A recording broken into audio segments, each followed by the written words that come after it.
আমার নবী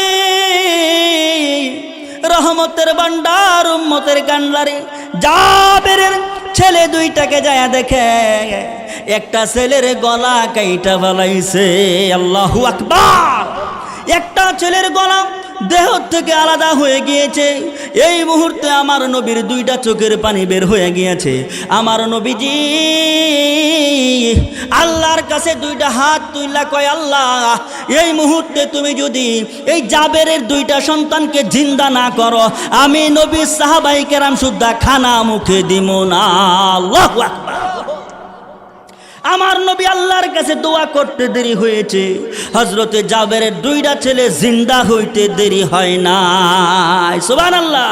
আল্লাহর নবী ডাক দিয়ে কয়, ওমর, ওমর তুমি আমাকে কেমন ভালোবাসো? ওমরে ফারুক রাদিয়াল্লাহু তাআলা আনহু বলেন, ইয়া রাসূলুল্লাহ, ইয়া হাবিবাল্লাহ, নবী গো, আপনি এটা কেমন কথা কইলেন? আমি আপনার ভালোবাসার জন্য আমার নিজের আপন বাবার কল্লা কাইটা ফলাইছি। জোরে কোন সুবহানাল্লাহ। আপনারা কেউ কি ইসলামের জন্য, নবীর জন্য কারো বাবার মাথা কল্লা কাটছেন? ওমর ডাক দিয়ে কয়, নবীজি আপনার জন্য, আপনার মহব্বত, আপনার ভালোবাসায় আমি আমার বাবার গর্দান কেটে নিয়েছি। হুজুর আপনি বলেন আপনাকে ভালোবাসি কিনা? নবী বলল, না না, এইভাবে আমাকে ভালোবাসা হয় না, তুমি ঠিক করে বলো আমি নবীরে কেমন ভালোবাসো। হযরতে ওমর ভেবে বললেন, হুজুর আমি আমার যত সম্পদ আছে সব কিছু আপনার নবীর জন্য দিয়া দিলাম। আল্লাহু আকবার কোন। যত মাল আছে সব আপনার জন্য দিয়া দিলাম নবী, তবু কি আমি আপনাকে ভালোবাসতে পারি নাই? আমার নবী ডাক দেয়া কয়, ওমর না না না, এখনো পর্যন্ত তুমি আমাকে প্রকৃত ভালোবাসা দিতে পারো নাই। হযরতে ওমর দুইটা চোখের পানি ছেড়ে দিয়া কয়, নবী আপনার দুইটা কদমের দিকে আমি চা রইছি, আমি আমার বাবার গর্দান কেটে নিলাম, তবু পর্যন্ত আপনাকে ভালোবাসা হইল না গো নবীজি। আমি আমার মাল সব আপনার রাস্তায় দিয়ে দিয়েছি, তবু ভালোবাসা পাইলাম না নবীজি। নবী গো আমি কিভাবে আপনাকে ভালোবাসা দিব বলেন? নবীজি ডাক দিয়ে কয়, ওমর তুমি আবার ভেবে বলো আমি নবীকে কেমন ভালোবাসো? হযরতে ওমর ডাক দিয়ে কয়, নবীজি আমি আমার বাপ মা এবং আমার যত মাল সম্পত্তি আছে, সন্তান আছে, ছেলে আছে, মেয়ে আছে, সব কিছু, এবং আমি ওমরের জানের চাইতেও আপনি নবীরে বেশি ভালোবাসি। আমার নবী মুচকি একটা হেসে দিয়া বললেন, ওমর এই তো তুমি এবার আমি নবীরে পরিপূর্ণ ভালোবেসেছ। সুবহানাল্লাহ। তাহলে নবীকে কি শুধু টাকা দিয়ে ভালোবাসা যায়, সম্পদ দিয়ে ভালোবাসা যায়, বাপ মাকে গর্দান কোরবান করে ভালোবাসা যায়? না না, নবীকে ভালোবাসতে হলে, নবীকে ভালোবাসার প্রমাণ দিতে হলে হযরতে আবু বকর যেমন কইরা নবীর প্রেমে জীবন দেয়া দিছে, হযরতে খালিদ বিন ওয়ালিদ যেমন কইরা জীবন দেয়া দিছে, হযরতে ওমর যেমন কইরা জীবন দেয়া দিছে, হযরতে ওসমান যেমন কইরা জীবন দেয়া দিছে, এই রকম করে আমাদের সকলের জানের চাইতেও বেশি নবীজিকে ভালোবাসতে হবে। ঠিক কিনা বলেন? তাহলেই তো আপনি প্রকৃত আশিক রাসূল হবেন। নামাজ নাই, রোজা নাই, বড় বড় চুল রাখতে কয় আমি আশিক রাসূল, আছে কি নাই? নামাজ নাই, রোজা নাই, বড় বড় চুল রেখে বলে আমি আশিক রাসূল, তার গায়ের কাছে গন্ধে ছুড়ে যাইতে পারবেন না। ঠিক কিনা বলেন? আশিক রাসূল হওয়া এত সোজা নয়। হযরতে জাবের রাদিয়াল্লাহু তাআলা আনহুর সন্তান হযরতে জাবের রাদিয়াল্লাহু তাআলা আনহু কেমন ভাবে নবীজিকে ভালোবেসেছিলেন। আমার নবীজিকে হযরতে জাবের বাড়ির বিরুদ্ধে দাওয়াত দিয়েছেন। নবীজি যুদ্ধের মধ্যে বসতা, জাবেরকে ডাক দিয়ে কই, জাবের আজকে কতদিন হইল নবীর পেটে খাবার যায় না। সুবহানাল্লাহ। নবীর পেটে কোনো খাবার নাই, আমি নবীজি পেটের মধ্যে পাথর বাইদা যুদ্ধ করতেছি।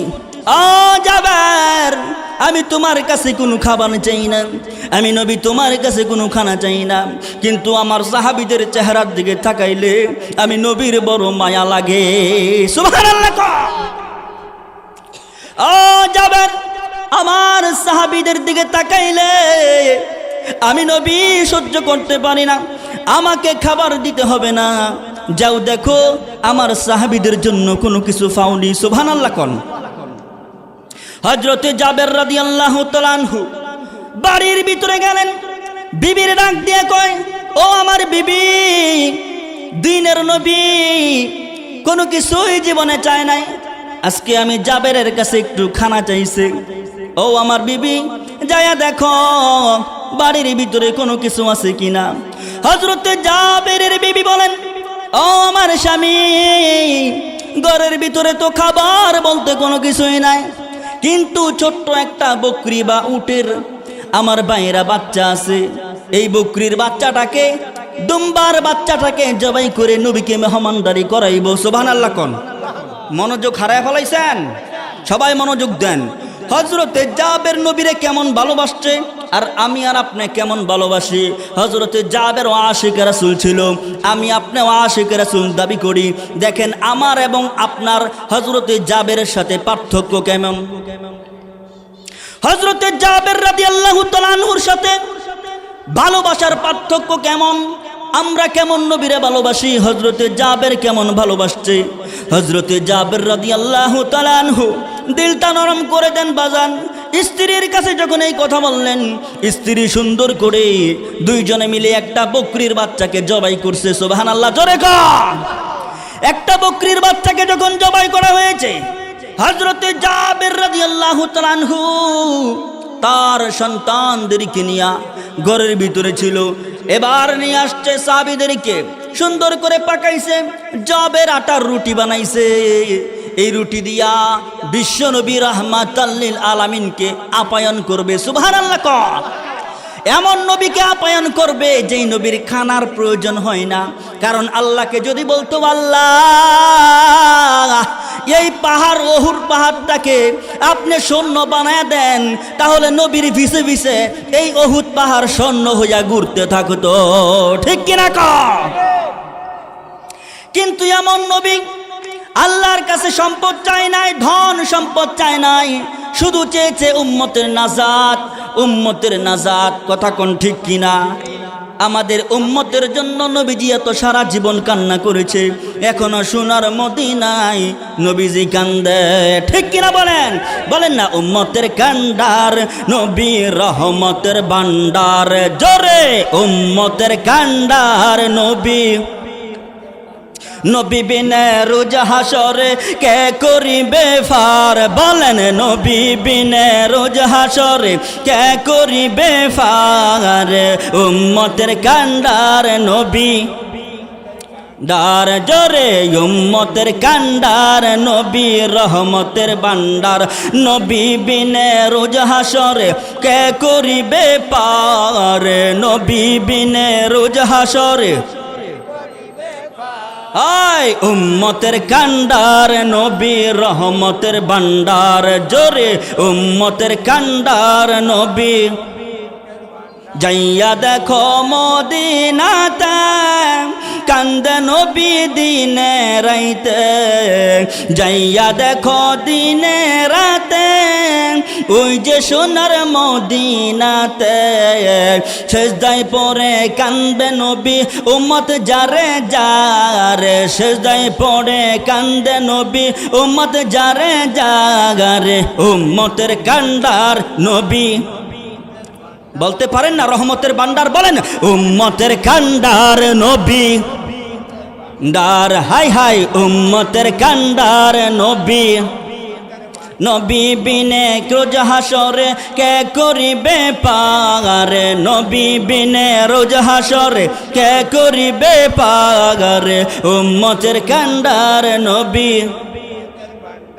আমার প্রিয় দোয়াটির মুসল্লি বাবারা, আমার প্রিয় পালাখালের বাবারা, কথা গভীর মনোযোগ দিয়ে শুনেন। বলতেছিলাম হযরতে জাবেরের কথা, ঠিক কিনা বলেন। হযরতে জাবেরের স্ত্রী আর জাবের দুইজনে মিলে বকরির বাচ্চাটাকে জবাই করেছে নবীকে আপ্যায়ন করার জন্য, গোস্ত ভুনা করে পাকাইছে। সুবহানাল্লাহ কোন। আচ্ছা বলেন, আজকে যদি হুজুর আমরার এদিকে নবী আইতো, আমরা নবীর লেগে কি না করতাম, ঠিক কিনা কন? যদি নবী আসতো, নবীরে আমরা পাইতাম, নবীর জন্য কলিজা কেটে দিয়ে দিতাম, ঠিক কিনা বলেন? কিন্তু একটা ভুল ধারণা আমাদের মাঝে আছে, ঠিক কিনা বলেন? আচ্ছা আমি যদি এখানে চেয়ার রেখে দেই, নবী কি চেয়ারে এসে বসবে?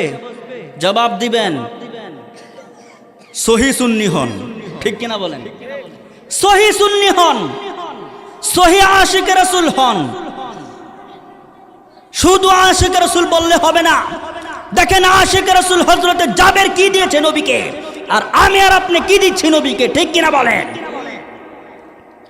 নামাজ নাই, রোজা নাই, আশিক রাসূল বলে পাগল হয়ে যায়। আশিক রাসূল হইতে হলে হযরতে জাবেরের মতো হইতে হবে, ঠিক কিনা বলেন বাবা? মিলায় দেখেন আপনি কি দিছেন আর আমি কি দিছি। বলতেছিলাম এখানে যদি একটা চেয়ার আমি রেখে দেই, আর আমি যদি দাবি করি সুন্দর একটা চেয়ার দিলাম, নবীজি এসে চেয়ারটার ভিতরে বসবে, এটা কি সত্য হবে? কখনোই নয়। আচ্ছা নবী আসলে আমরা এই বাংলাদেশে যত স্বর্ণ আছে সমস্ত স্বর্ণ দিয়ে হলেও নবীর একটা চেয়ার বানায়া বসানোর ব্যবস্থা করতাম, ঠিক কিনা কোন? এই ভুল ধারণা সুন্নিয়াত থেকে বাদ দিবেন, ঠিক কিনা বলেন? সুন্নিয়াতটাকে সহি করতে হবে, সুন্নিয়াতটাকে সহি করতে হবে। আপনি কেমন আশিকে রাসূল হইছেন, নবীকে ডাক দিলেই নবী আপনার সামনে হাজির হয়ে যায়। রাগ করতেছেন আমার কথা হুজুর? এইগুলি আমাদের জানার দরকার আছে কি নাই? নবীর প্রেমের ভিতরে এইগুলিও আছে। আমার প্রিয় ভাইরা, নবীকে ভালোবাসতে হলে হযরতে জাবেরের মতো ভালোবাসতে হবে। দেখেন দেখি আমার নবীরে কেমন করে হযরতে জাবের ভালোবেসেছেন। আমার ভাইরা, আমার বন্ধুগণ, হযরতে জাবের খানার ব্যবস্থা করেছে, নবীজিকে নিয়ে এসেছে। আমার নবী খানা খাবে, এই মুহূর্তে সাহাবায়ে কেরামদেরকে নিয়ে বসছে, রুটি দিয়েছে। আমার ভাইরা গোস্তের পলা এরকম করে সামনে দিয়েছে, গোস্তের পেয়ালা। আমার নবী খাবে, এই মুহূর্তে আল্লাহ পাক হযরতে জিবরাইলকে পাঠা দিয়েছে। আল্লাহু আকবার। হযরতে জিবরাইলকে পাঠায় বলেন, ও জিবরাইল যাও যাও, এই মুহূর্তে আমার নবীর হাতটা ধরে বলো, ও দয়াল নবীজি আপনি খানা খাবেন সাহাবীদেরকে নিয়ে, ক্ষুধার্ত অবস্থায় আছেন, পেটের মধ্যে পাথর বাইদা এত কষ্ট করে যুদ্ধ খনন করেছেন। হুজুর আল্লাহ পাক আমাকে পাঠায় দিছে, আপনি নবী যেন হযরতে জাবেরের ছেলে দুইটারে না নিয়া খানায় হাত দেন। দুয়াটির মা বোনেরা গো, ও দুয়াটির পালা খালের মায়েরা, আমি আপনাদেরকে বলতে চাচ্ছি, দয়াল নবীর কাছে জিবরাইল আসছে, নবীজি খানা বন্ধ করে দিয়েছেন, ডাক দিয়া বলতেছেন, হুজুর ও জাবের, আল্লাহ পাক আমার কাছে ওহী পাঠাইছে আমি যেন তোমার দুইটি সন্তানকে না নিয়ে খাবারে হাত দেই।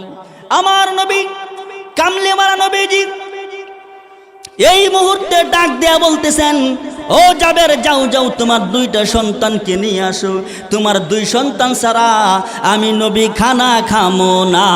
সুবহানাল্লাহ। আমার প্রিয় ভাইরা, আমার মুরব্বী বাবারা, আমার দোয়াটি পাড়াখালের যুবক মায়েরা, গভীর মনোযোগ দিয়া শুনেন, নবীর ভালোবাসা কারে কয়? নবীর ভালোবাসা কারে কয়? ওয়াজ মাহফিল হয়, এই ওয়াজ মাহফিলের টাকা পয়সা না দিয়া বড় বড় কথা কয়, আছে না নাই? আবার আশিক রাসূল দাবি করে, না না না, যদি আপনি সত্যিকারের আশিক রাসূল হন এইরকম ওয়াজ মাহফিলের ভিতরে সময় দিতে হবে, টাকা দিতে হবে, ঠিক কিনা বলেন? তাহলে আপনি সত্যিকারের আশিক রাসূল হইতে পারবেন, ঠিক কিনা বলেন? আমার নবী ডাক দিল, জাবের তোমার দুইটা সন্তানকে নিয়ে আসো, তোমার সন্তান ছাড়া আমি নবী খানা খামো না। হযরতে জাবের স্ত্রীর কাছে গেল, ও স্ত্রী আমি তোমার কাছে বলবার চাই, আমার সন্তান দুইটাকে নিয়ে আসো, আমার সন্তান ছাড়া নবীজি খানা খাবে না। এই কথা বলার সঙ্গে সঙ্গে হযরতে জাবেরের বিবির দুইটা চোখের পানি ছেড়ে দিছে। আল্লাহু আকবার। জাবেরের বিবি দুইটা চোখের পানি ছেড়ে দিয়া স্বামীকে বুঝাইলো, স্বামী গো, এখন তোমার ছেলেরা আসবে না, কারণ ছেলেরা খেলাধুলা করতেছে। ও স্বামী, এখন ছেলেরা আসবে না, কারণ ছেলেরা খেলাধুলা করতেছে। স্বামীকে বুঝ দিতেছে।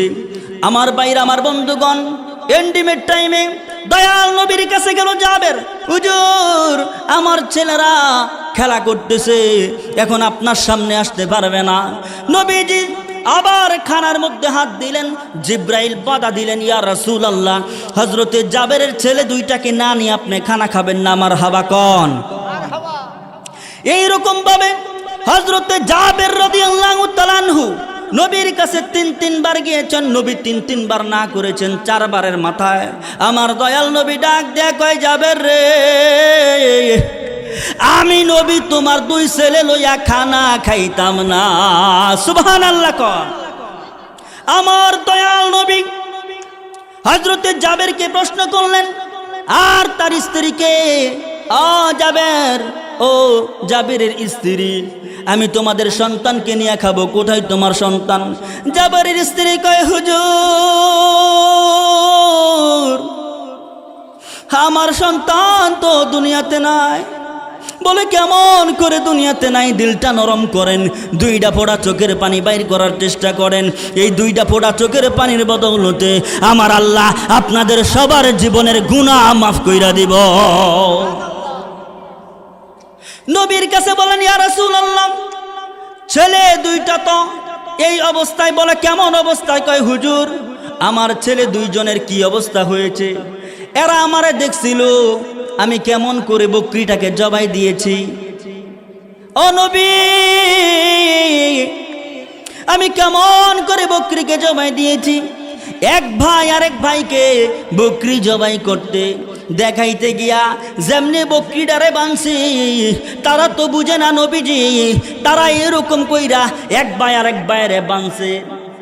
ছোট ভাইকে বড় ভাই বানছে, বড় ভাইকে ছোট ভাই বানছে। আমার প্রিয় ভাইয়ারা, এরকম বাধার পড়ে বকরির মধ্যে যেমন করে আমি ছুরি চালাইছিলাম, আমার সন্তান এইরকম ভাবে দুনিয়ার থেকে বিদায় নিয়া চইলা গেছে। আল্লাহু আকবার। নবীজি এই ঘটনা শোনার পরে হযরতে জাবেরকে বলল, জাবের তুমি পিছনে যাও। আমার নবী ডাক দিয়া কয়, জাবের রে, কই তোমার 2টা সন্তান? দেও তো আমি একটু দেখি। আমার নবী রহমতের ভান্ডার, উম্মতের কান্ডারি, জাবেরের ছেলে 2টাকে যায় দেখে একটা ছেলের গলা কাইটা ফেলাইছে। আল্লাহু আকবার। একটা ছেলের গলা দেহ থেকে আলাদা হয়ে গিয়েছে। এই মুহূর্তে আমার নবীর 2টা চোখের পানি বের হয়ে গিয়েছে। আমার নবীজি আল্লাহর কাছে 2টা হাত তুইলা কয়, আল্লাহ এই মুহূর্তে তুমি যদি এই জাবেরের 2টা সন্তানকে জিন্দা না করো, আমি নবী সাহাবায়ে কেরাম সুদ্ধা খানা মুখে দিব না। আল্লাহু আকবার। আমার নবী আল্লাহর কাছে দোয়া করতে দেরি হয়েছে, হযরতে জাবেরের 2টা ছেলে জিন্দা হইতে দেরি হয় না। সুবহানাল্লাহ। ওই আমি সকল কিছু বলতে পারি, ও নবী তোমায় বলতে পারব না, আমি তোমায় বলতে পারব না। আমায় লইয়া যাও না সোনার মদিনা, আমায় লইয়া যাও না সোনার গো। বলেন বলেন, আমি সকল কিছু বলতে পারি, সকল কিছু নবী তোমায় বলতে পারব না, আমি তোমায় বলবো না। আমায় লইয়া যাও না সোনার মদিনা, আমায় লইয়া যাও না সোনার মদিনা। এমন মানে না, মন মানে না, আমায় লইয়া যাও না। সবাই কিন্তু বলেন না, বলেন আমায় লইয়া যাও না মদিনা, আমায় লইয়া যাও না, আমার নবী ডাক দেওয়ার সঙ্গে সঙ্গে জিন্দা হইয়া নবীর সাথে খানা পর্যন্ত খাইছে। আমার ভাইরা, আমার বন্ধুগণ, এটাই ছিল নবীর ভালোবাসা। নবীজির জন্য সন্তান দিয়া দিছে, ঠিক কিনা বলেন? নবীর জন্য সন্তান পর্যন্ত কোরবান করে দিয়েছেন, তবু নবীর মনে আঘাত দেয় নাই। আর আমরা এমন যুবক, এমন মুরব্বী, এমন বাবারা আশেক আশেক আশেক রাসূল হইয়া কেমনে দাড়ির মধ্যে খুর লাগান, ঠিক কিনা কর? আচ্ছা, দাড়ি ফালায়া কেউ আশেক রাসূল হতে পারবে? ঢাকায় আমি অনেক পীর দেখেছি, ঢাকায় আমি অনেক পীর সাহেব দেখেছি। দাড়ি চাচা, কি চাচা? দাড়ি চাচা পীর আমি অনেক দেখেছি। আপনি যান চন্দ্রপাড়া, যে পীর সাহেব বর্তমান আছে তার দাড়ি নাই, ঠিক কিনা বলেন? দাড়ি ছাড়া কোনো পীর আমরা মানি? আবার বলেন না, দাড়ি ছাড়া কোনো পীর আমরা মানি? সুন্নতের ইত্তেবা যে করবে, প্রকৃত আশিক রাসূল সে হবে। সুন্নত অনুযায়ী যে চলবে তাকেই আমরা পীর মানবো, ঠিক কিনা বলেন? যার দাড়ি নাই, সুন্নতের ইত্তেবা নাই, তাকওয়া নাই, আল্লাহর ভয় নাই, ওই সমস্ত পীর আমরা কোনোদিন মানি না। তাহলে আমি আমার এই আলোচনার থেকে কি বুঝাইলাম? যদি আমরা আশিক রাসূল হইতে চাই, হযরতে জাবেরের মতো ভালোবাসতে হবে, ঠিক কিনা বলেন? তাহলে আমরা প্রকৃত আশিক রাসূল হইতে পারবো। নবীকে কিছু দিয়া কিছু পাইব। ওই যে আল্লাহর রাস্তায় জান এবং মাল দিতে হবে। আমি আয়াতে কারিমা তিলাওয়াত করেছিলাম, আল্লাহর রাস্তায় জান এবং মাল দিয়া জান্নাতকে নিতে হবে। আল্লাহ পাক আপনার আমার জান এবং মাল ক্রয় করবে। আমি আপনাদেরকে বলেছিলাম, হযরতে ওমরের জান এবং মাল আল্লাহর রাস্তায় দিয়া জান্নাত ক্রয় করেছে, ঠিক কিনা বলেন? কথা কি মিথ্যা বলেছি না সত্য বলেছি? হযরতে জাবের নিজের মাল একটা মাত্র বকরি ছিল, আল্লাহর রাস্তায় দিয়া আল্লাহর হাবিবকে খুশি কইরা জান্নাতকে ক্রয় করেছেন, নিজের সন্তানকে আল্লাহর রাস্তায় দিয়া দিছেন। আমার প্রিয় ভাইয়ারা, তাহলে আমরা কি পারবো না আজকের এই মাহফিলে একটু সময় দিতে? ইনশাআল্লাহ বলেন, ইনশাআল্লাহ বলেন। এ আমার মা বোনেরা, যুবক ভাইয়ারা, রাস্তাঘাটে, দোকানপাটে এখনো পর্যন্ত আপনারা যারা আছেন, অতি দ্রুত, অতি তাড়াতাড়ি মাহফিলের ভিতরে চলে আসেন। আল্লাহ পাক আপনাকে জান দিতে এখন বলতেছেন, আপনি জান দিয়া দেন, কারণ আল্লাহ জানে আমরা দুর্বল উম্মত, ঠিক কিনা বলেন? আমরা দুর্বল মুসলমান, আমরা জান দিতে পারবো না। এর জন্য আপনার জান দিতে হবে না। যারা ঘোরাফেরা করতেছেন আলেমদের সম্মানার্থে, মাহফিলের সম্মানার্থে, মসজিদের সম্মানার্থে, নবীর ভালোবাসায়, এই মুহূর্তে এখনই মসজিদের, এখনই প্যান্ডেলের ভিতরে চলে আসুন, ঠিক কিনা বলেন? আমার প্রিয় ভাইয়েরা, আপনারা কি আমার প্রতি রাগ করেছেন? আমি ঘটনামূলক কয়েকটা কথা আপনাদেরকে বুঝায় দিলাম। সবাই কি রাগ করছেন নাকি? যদি রাগ করে না থাকেন, আলেম ওলামা বসে আছেন, বেয়াদবি নিবেন না। আপনারা এখানে বসছেন, আরো যারা আসতেছে তাদেরকে আমি আহ্বান করতেছি, দোয়াটি থেকে, মোড় থেকে, পালাকাল থেকে, সফিবাদ থেকে আপনারা অতি দ্রুত মাহফিলটাকে সাজান। আপনি যদি মাহফিলকে না সাজান, ওই কিশোরগঞ্জ থেকে মানুষ হয় মাহফিল সাজাবে না, ঠিক কিনা বলেন? আমার প্রিয় ভাইয়েরা, আমি আপনাদেরকে আস্তে আস্তে নিয়ে আগাইতাছি, কেউ কোনো রাগ করবেন? আমি আপনাদেরকে ঘটনামূলক কিছুক্ষণ আলোচনা করে বুঝায়া এখন আমি মূল আলোচনায় ঢুকবো, ইনশাআল্লাহ বলেন। তো এর আগে আমরা সবাই একটু আল্লাহকে, সাধারণত লাফালাফি কাফাকাফি নাই, আল্লাহকে আল্লাহ বলে ডাকতে চান কি চান না? জোরে বলেন, চান কি চান না? আল্লাহকে আল্লাহ বলে ডাকবেন, ইসমে জাতে জিকির করতে চাই কি চাই না? ভাইরা আমার, জিকির করলে কি ফায়দা? অনেক ফায়দা। জিকির করলে অনেক ফায়দা, অনেক ফায়দা পাবেন জিকির করলে। আল্লাহ পাক রব্বুল আলামিন কোরআনুল কারীম ফুরকানুল হামিদের মধ্যে বলেন, ইয়া আইয়ুহাল্লাযীনা আমানু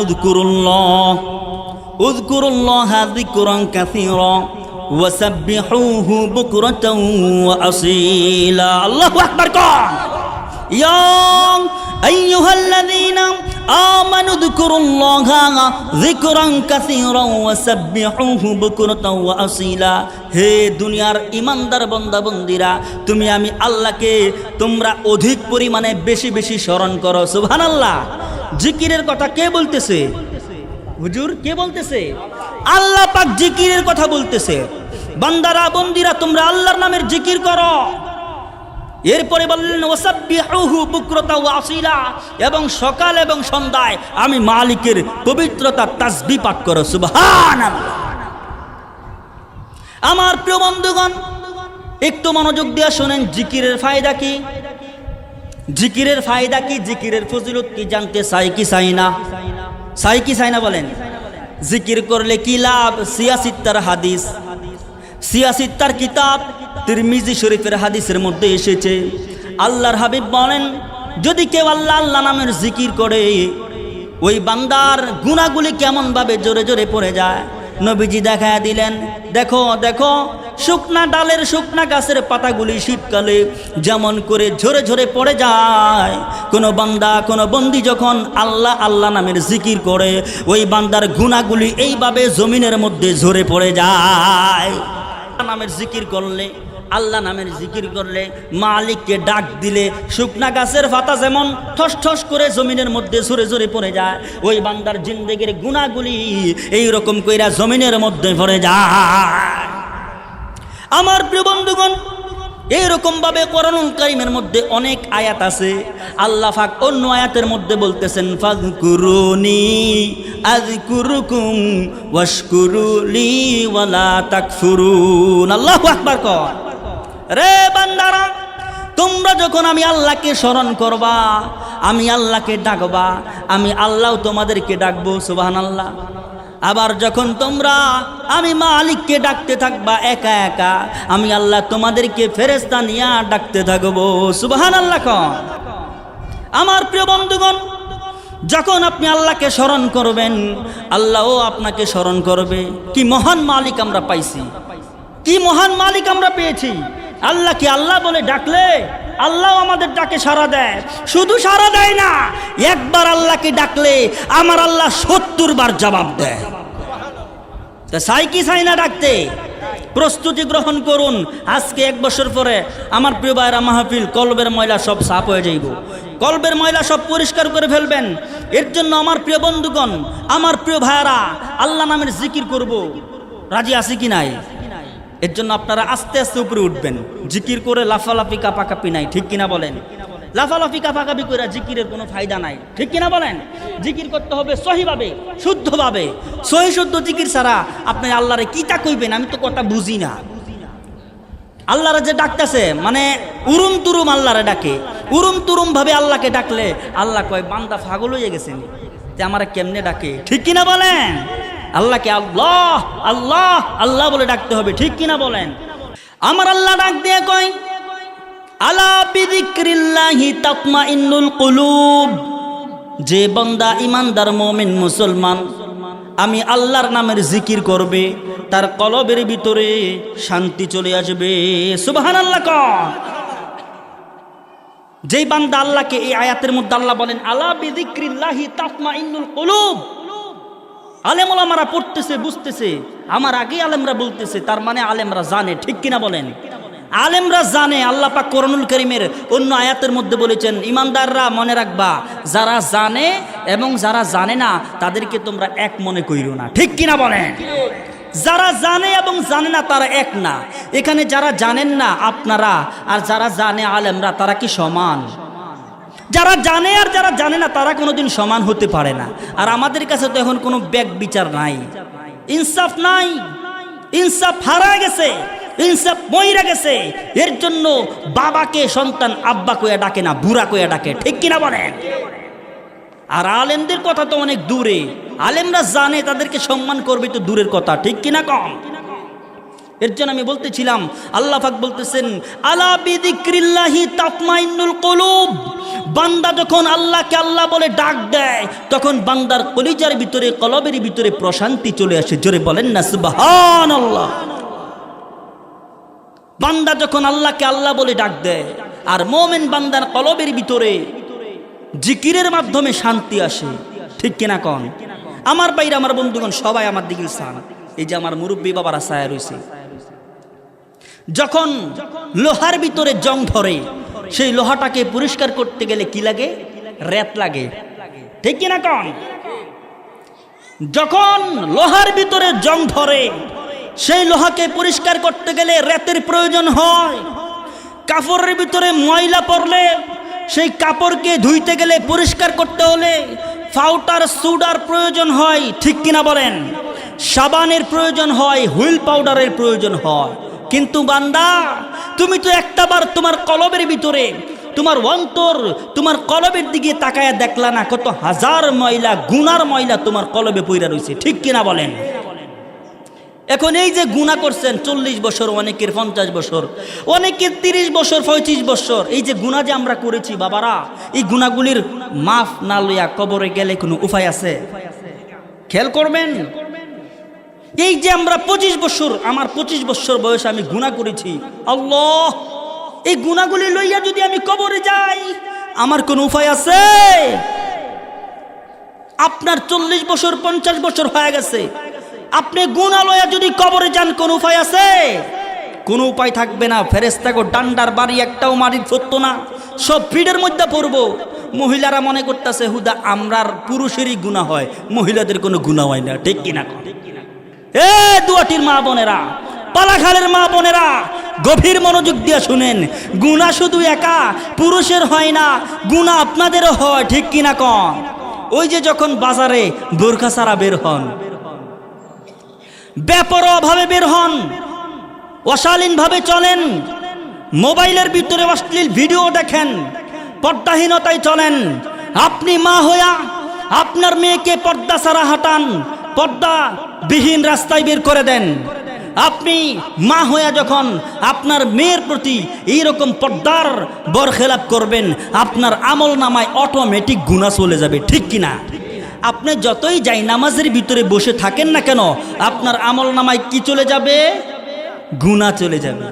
এর জন্য মা বোনদেরকে বলবো, আমার যুবক ভাইদেরকে বলবো, মুরব্বী বাবাদেরকে বলবো, আল্লাহকে পাইতে হলে আর কলবের ময়লা পরিষ্কার করতে হলে, যেমন লোহাতে জং ধরলে এই লোহাকে পরিষ্কার করার জন্য একটা রেত আছে, মেডিসিন আছে, ঔষধ আছে, সুডা আছে, পাউডার আছে, হুইল পাউডার আছে, ঠিক এইরকম ভাবে আপনার আমার কলবের মধ্যে যে গুনাহের ময়লা আছে, এই গুনাহের ময়লাগুলি পরিষ্কার করার জন্য আল্লাহ পাক একটা মেডিসিন, একটা রেত দিয়া দিছেন। সেই রেত এবং মেডিসিনটার নাম হচ্ছে আলা বিযিক্রিল্লাহি তাতমাইন্নুল কুলুব। সেই রেতের নাম হচ্ছে জিকির। জোরে বলেন সুবহানাল্লাহ। এর জন্য কথা কি আমার বুঝছেন আপনারা? এর জন্য কারো দিকে কোনো নজর নাই, খেয়াল নাই, নিজের কলবের দিকে তাকায়া জোরে জোরে, যত জোরে কলবের ভিতর ধাক্কা দিবেন, নুফেস বাতের জিকির করবেন, তত আপনার কলব পরিষ্কার হবে। কথা বলেন ঠিক কিনা? এর জন্য আপনারা কলবের দিকে তাকায়া কোনো লজ্জা শরম নাই, সব কিছু বাদ দিয়া কলবের দিকে তাকায়া আল্লাহ নামের জিকির করেন। সবাই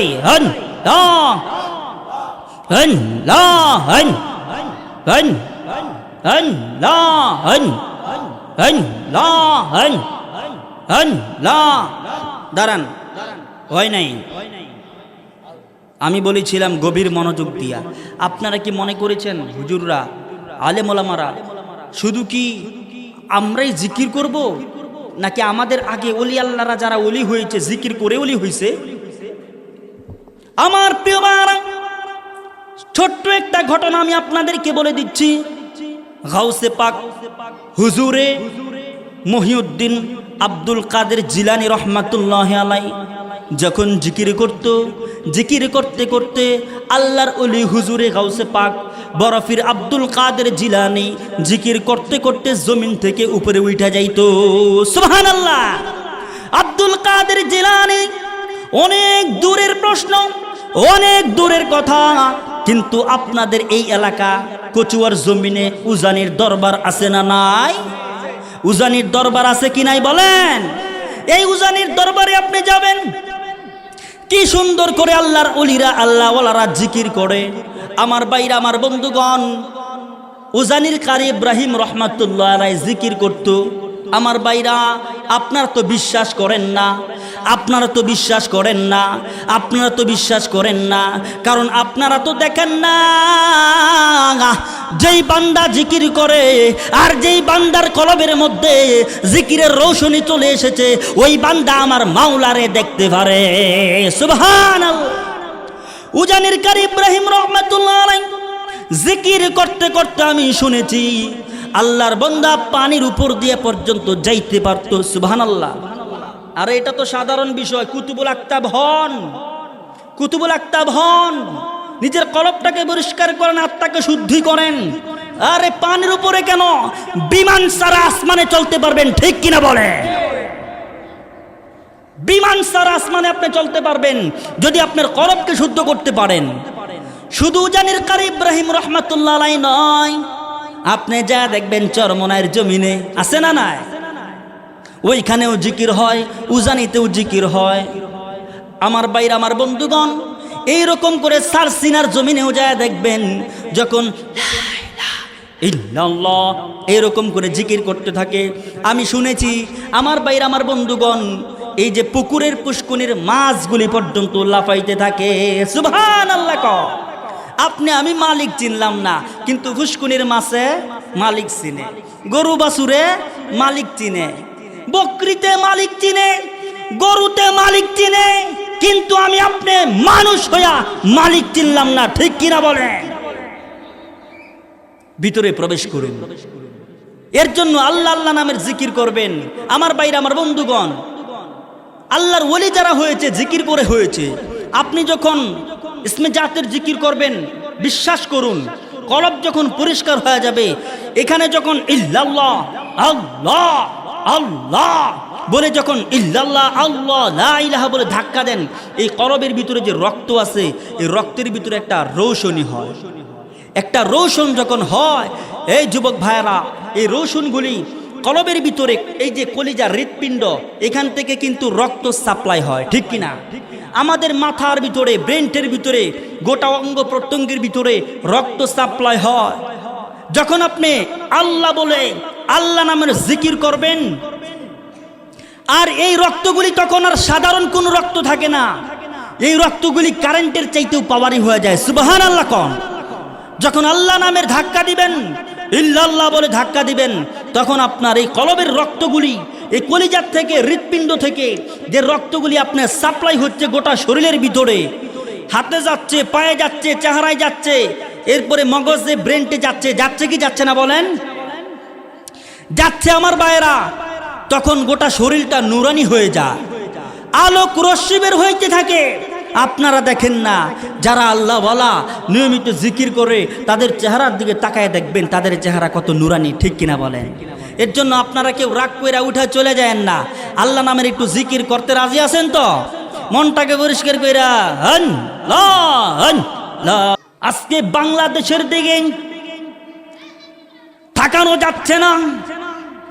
আজকে বাংলাদেশের যেই কোন স্থানে আপনি তাকান না কেন, সব জায়গায় আমরা দেখি ইহুদি, খ্রিস্টান, ইসরায়েল বাদীরা, ইসকন, ভারতের দালালেরা এইরকম ভাবে মুসলমানের উপরে অত্যাচার, নির্মম নির্যাতন করতেছে, যেটা আমরা বাংলাদেশের ইতিহাসে ইতিপূর্বে দেখি নাই। আমার প্রিয় ভাইরা, মুসলমানের ঈমানি পাওয়ারকে শক্তিশালী করুন, কারণ আগামী দিন সূর্য যেরকম ভাবে উঠবে, আগামীতে এই দেশে ইসলাম শাসন করবে, কোরআনী আইন বাস্তবায়ন হবে, এটাও এরকম সত্য, ঠিক কিনা বলেন? আগামী দিন যেইভাবে পৃথিবী বাংলাদেশের জমিনে সূর্য উদিত হবে, এটা যেমন সত্য, আগামীতে এদেশ শাসন করবে মুসলমান, এদেশ শাসন হবে কোরআনের মাধ্যমে, এদেশ শাসন হবে ইসলামের মাধ্যমে, ঠিক কিনা বলেন? কোন দালালের গোষ্ঠী থাকতে পারবে না, কোন ইসকনের বাচ্চা থাকতে পারবে না। আমি অন্তর্বর্তীকালীন সরকারকে আহ্বান করব, আপনি অতি তাড়াতাড়ি, আমরা মুসলমান সবার একটা ইমানি দাবি, বাংলাদেশ থেকে ইসলামকে বাঁচাতে হলে, মুসলমানকে বাঁচাতে হলে, কোরআনকে বাঁচাতে হলে ইসকন নামক সন্ত্রাসী দলকে, সংগঠনকে পরিপূর্ণভাবে নিষিদ্ধ ঘোষণা করতে হবে।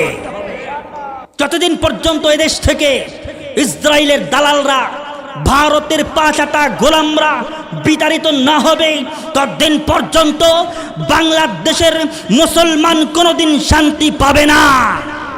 কথা ক্লিয়ার নি? ঠিক করে বলেন। আলেমরা আমার কথা বলবেন। প্রিয় ভাইরা আমার, আজকে দেখেন আলেমদের উপর কেমন নির্যাতন, মুসলমানের উপর কেমন নির্যাতন। আপনি গাজীপুরের জমিনে তাকায় দেখেন, ইসকনের দালালরা, ইসকনের সন্ত্রাসীরা যেইভাবে আলেম হত্যার পায়তারা চালাইতেছে, মুসলমান ইসলামকে ধ্বংস করার, কতল করার পায়তারা চালাইতেছে, এইরকম যদি আর কয়েকটা দিন আমার দেশে যায়, আমার দেশে ইসলাম থাকবে না। ঠিক কিনা বলেন?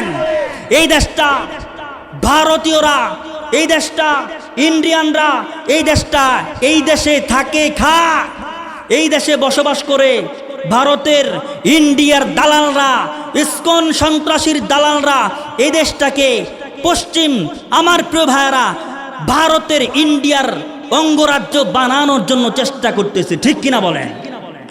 কিন্তু আমরা ব্যর্থহীন কণ্ঠে জানায় দিতে চাই, মুসলমান একজনের গায়েও যদি ইমানি রক্ত থাকে, ইমানি পাওয়ার থাকে, কোনোদিন ভারতের মোদি, ভারত সরকার, ইন্ডিয়ার এই মুসলমান হত্যাকারী সরকার কোনোদিন বাংলাদেশকে ইন্ডিয়ার অঙ্গরাজ্য বানাতে পারবে না।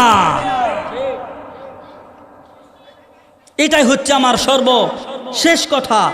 আমরা সবাই মুসলমান, আমরা সবাই নবীর সেনা, ভয় করি না বুলেট বোমা। ঠিক কিনা বলেন?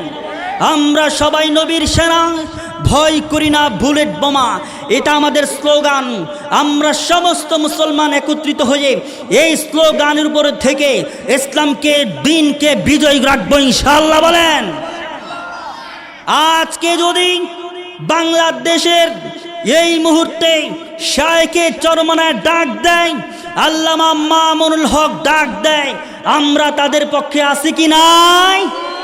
কথা বলেন, আছি কি নাই? আজকে এই মুহূর্তে, আগামীকাল শায়েখে চরমনায় যদি বলেন মুসলমান সবাই প্রস্তুত হও, যুবকেরা ওমরের মতো হাতে তরবারি নিয়ে বের হও, আমরা মাঠে নামতে রাজি আছি কি নাই? নারে তাকবীর, নারে তাকবীর, নারে তাকবীর। হযরতে শাহজালাল ইয়ামিন রহমাতুল্লাহ আলাইহি নারে তাকবীরের স্লোগানের আওয়াজে যেমন করে গৌর গোবিন্দের বাড়ির একটা একটা ইট টাস টাস করে পড়ে গিয়েছিল, এখনো পর্যন্ত যদি আপনার আমার ভিতরে ইমানি তেজ জাগ্রত করতে পারি, ইমানি পাওয়ার আনতে পারি, একটা স্লোগানের মাধ্যমে যত ইসকনের দালাল আছে, ইসকন সংগঠনের সন্ত্রাসী আসে, সব ভারতে পালাতে বাধ্য হবে।